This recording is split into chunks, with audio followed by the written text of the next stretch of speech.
मित्रों, सनातन धर्म में पौराणिक काल से यह परंपरा रही है कि मृत्यु के बाद जब मनुष्यों का अंतिम संस्कार कर दिया जाता है तो मृतक की अस्थियों को संचित कर उसे गंगाजल में प्रवाहित या विसर्जित किया जाता है। लेकिन क्या आप जानते हैं कि आखिर मृतक की अस्थियों को गंगाजल में प्रवाहित करने के पीछे क्या वजह है? अगर नहीं तो वीडियो के अंत तक हमारे साथ बने रहिए, क्योंकि आज हम आपको भगवान विष्णु द्वारा बताए गए इससे जुड़ी एक कथा के बारे में बताने जा रहे हैं, जिसका वर्णन गरुड़ पुराण में किया गया है। नमस्कार दर्शकों, आप सभी का स्वागत है हमारे YouTube चैनल पर एक बार फिर। गरुड़ पुराण के अध्याय 10 में वर्णित कथा के अनुसार पक्षीराज गरुड़ भगवान विष्णु से पूछते हैं कि हे स्वामी, जब भी किसी की मृत्यु हो जाती है तो मृतक के परिजन उसका दाह संस्कार कर देते हैं, परंतु मेरी समझ में यह नहीं आ रहा है कि वह मृतक की अस्थियों को संचित क्यों करते हैं। इसीलिए कृपया कर बताइए कि क्या अस्थियों को संचित करना जरूरी है, और अगर जरूरी है तो यह दाह संस्कार के कितने दिनों बाद करना चाहिए। और यह भी बताइए कि उन अस्थियों को देव नदी या गंगा के जल में प्रवाहित या विसर्जित करने का क्या महत्व है। गरुड़ की बातें सुनकर भगवान विष्णु कहते हैं कि हे गरुड़, जब भी किसी मनुष्य की मृत्यु हो जाती है और उसका दाह संस्कार कर दिया जाता है तो उसके परिवार वालों को चाहिए कि दाह संस्कार के चौथे दिन अस्थि संचयन के लिए शमशान भूमि में स्नान करके पवित्र हो जाएं। फिर चिता की राख से मृतक की अस्थियों को संचित कर लें। तत्पश्चात सर्वप्रथम उस स्थान को दूध से सींचे और उसके बाद उसे जल से सींचकर उसे पवित्र करें। फिर संचित अस्थियों को पलाश के पत्ते पर रखकर दूध और जल से धोएं और पुनः मिट्टी के पात्र पर रखकर यथा विधि श्राद्ध पिंडदान करें। फिर चिता की राख को एकत्र करके उसके ऊपर तीपाई रखकर खुले मुख वाला जलपूर्ण घट स्थापित करें। इसके बाद चावल पकाकर उसमें दही और घी तथा मिष्ठान मिलाकर जल के सहित प्रेत को यथा विधि बलि प्रदान करें।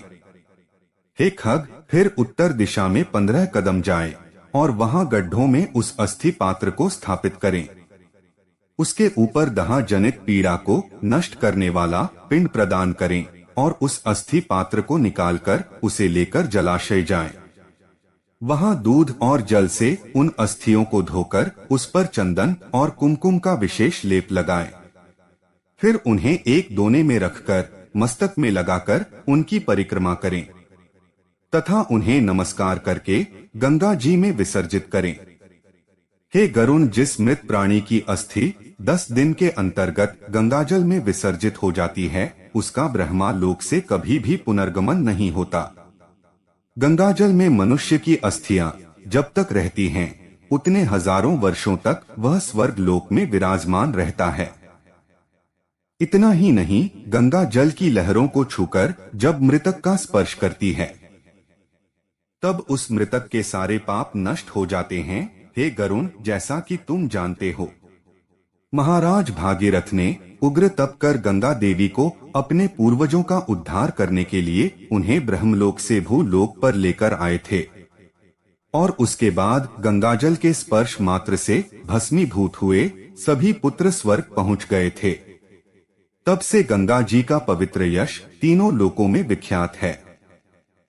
इसके अलावा जो मनुष्य अपनी पूर्व अवस्था में पाप करके मर जाते हैं और उनकी अस्थियों को गंगा में छोड़ दिया जाता है, वह भी स्वर्ग लोक चले जाते हैं।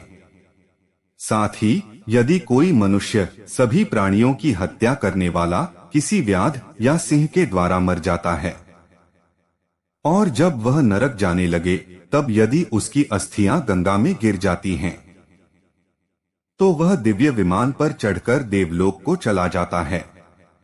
इसीलिए सत्पुरुष को स्वतः ही अपने पिता की अस्थियों को गंगा में विसर्जित करना चाहिए। इसके अलावा यदि कोई व्यक्ति विदेश में वन या चोरों के भय से मृत्यु को प्राप्त हो जाता हो या उसका शव प्राप्त न हुआ हो तो जिस दिन उसके निधन का समाचार सुने, उसके परिवार वालों को चाहिए कि वो उसी दिन मृतक का कुश का पुतला बनाकर पूर्व विधि के अनुसार उसका दाह संस्कार करें और उसके भस्म को लेकर गंगाजल में विसर्जित करें। इससे भी मृतक की आत्मा को इस मृत्यु लोक से मुक्ति मिल जाती है और वह स्वर्ग को चला जाता है। इन सब के अलावा गंगा के किनारे मरे हुए बालक को गंगा जी में ही प्रवाहित कर दें और अन्य स्थान पर 27 महीने तक के बालक को भूमि में गाड़ दें। इसके बाद की अवस्था वाले बालक का दाह संस्कार करें और उसकी अस्थियां गंगा जी में विसर्जित करें। हे गरुण, जो भी मनुष्य मृतक के निमित्त उपरोक्त विधि का पालन करता है, उसके मृत परिजन की आत्मा सारे पापों से मुक्त हो जाती है और वह आनंद पूर्वक स्वर्ग लोक में निवास करने लगता है। तो मित्रों, उम्मीद करते हैं कि आप समझ गए होंगे कि आखिर मृतक की अस्थियों को गंगाजल में क्यों प्रवाहित किया जाता है। वीडियो पसंद आई हो तो इसे लाइक और शेयर करें और ऐसे ही और धार्मिक और पौराणिक जानकारी के लिए हमारे चैनल को सब्सक्राइब करें। जय श्री नारायण।